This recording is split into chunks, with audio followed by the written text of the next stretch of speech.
পায়ে কাদা লেগে গেছে। মানুষে হাঁটে কিভাবে? পায়ে কাদা লেগে গেছে। সমস্যা নাই, আমার বাড়ি যাইবা, মাছ মারিলাই দেখতে পাইবা। তো যাই কি আপনার আক্কা আস্তে আস্তে জিও ভাই, আমি এখন দেখি পাওয়া যায়নি মাছ। পায়ে কাদা লেগে গেছে। এগুলা কি? এভাবে হাঁটে কি করে ভাই? গ্রাম অঞ্চলের মানুষ ভাই, এগুলো বুঝবে না। দেখে দিতে একটু কিভাবে এখন। না আমরা এবার যাবো কেমনি? ওই যে দেখুন ভাই, ভাই ভাই আমরা যাবো কি করে? এইভাবে আসলে গেলায় গেলায় চলে আসুন। অনেক কাদা রে বাবা।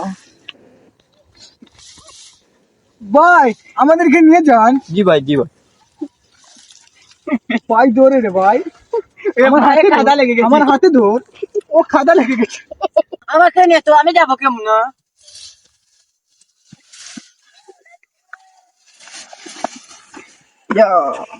অসভ্য গাই। ভাই আর কত দূর ভাই? না ভাই, ও তো সামনে ও গাছ দেখা। ও তাইলে